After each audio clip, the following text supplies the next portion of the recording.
এজেন্টদেরকে বিরোধী দলমতের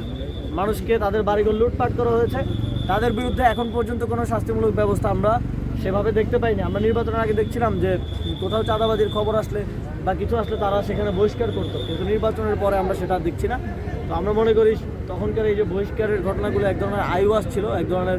নাটক মঞ্চায়ন করা হয়েছিল বাংলাদেশের মানুষকে বিভ্রান্ত করার জন্য এবং মানুষের ভোট নেওয়ার জন্য। যেই তারা নির্বাচিত হয়ে গেল, তারা এখন আর দেশের মানুষের কোনো দায়িত্ব নিচ্ছে না, তারা তাদের সন্ত্রাসীদেরকে নিবৃত্ত করতে কোনো ধরনের কথা বলছে না। আমরা সারা দেশে 11 দলীয় জোটের যারা নেতাকর্মী আহত হয়েছেন, নাগরিক পার্টির যারা নেতাকর্মী আহত হয়েছেন, তাদের জন্য দেশবাসীর কাছে দোয়া চাইছি। অনেকেই খুবই আশঙ্কাজনক অবস্থায় আছেন এবং আমরা যারা নির্বাচিত হয়েছেন তাদেরকে আহ্বান জানাবো যে আপনারা এই যে যাদেরকে আপনাদের নেতাকর্মীরা আহত করলো তারাও এই দেশের নাগরিক এবং বাংলাদেশে তো ভোটের শেয়ার কম হলেও কিংবা একটু স্লাইটলি বেশি হলেও বাংলাদেশের বর্তমান সিস্টেম অনুযায়ী আপনারা হয়তো সরকার গঠন করবেন, তবে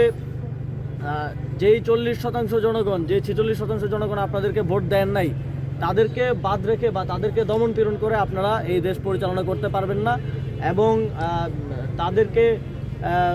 তাদেরকে সেকেন্ড ক্লাস সিটিজেনের মতো ট্রিট করে আপনারা এই দেশ পরিচালনা করতে পারবেন না। এবং সেক্ষেত্রেও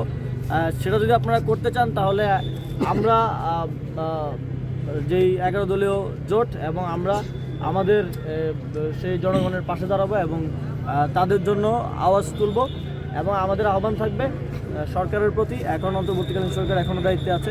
এবং পরবর্তীতে যেই সরকার আসবে তারা এই নির্বাচনে যে সন্ত্রাসীদের যে ভায়োলেন্সের মাধ্যমে যারা আহত হয়েছে, যারা মুমূর্ষু অবস্থায় আছে, সকলের নিরাপত্তা তো নিশ্চিত করবেই, পাশাপাশি এই ঘটনাগুলোর সুষ্ঠু বিচার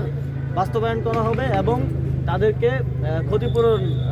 দেওয়ার দাবি আমরা জানাচ্ছি। এবং আমরা এই বিষয়ে বিএনপির পক্ষ থেকে, যেহেতু তারা সরকার গঠন করতে গেছে, তাদের পক্ষ থেকে সুস্পষ্ট বক্তব্য চাই যে তারা এই যে তাদের দলের নেতাকর্মীরা সন্ত্রাসীরা যেই কার্যক্রম করলো সারা দেশে, এক ধরনের তাণ্ডব করলো সারা দেশে, তারা তাদের বিরুদ্ধে কী ধরনের ব্যবস্থা গ্রহণ করবে সেটা আমরা দেখতে চাই। আপনাদের গতকালকে বিএনপির স্থানীয় নেতাকর্মীরা পঞ্চগড়ে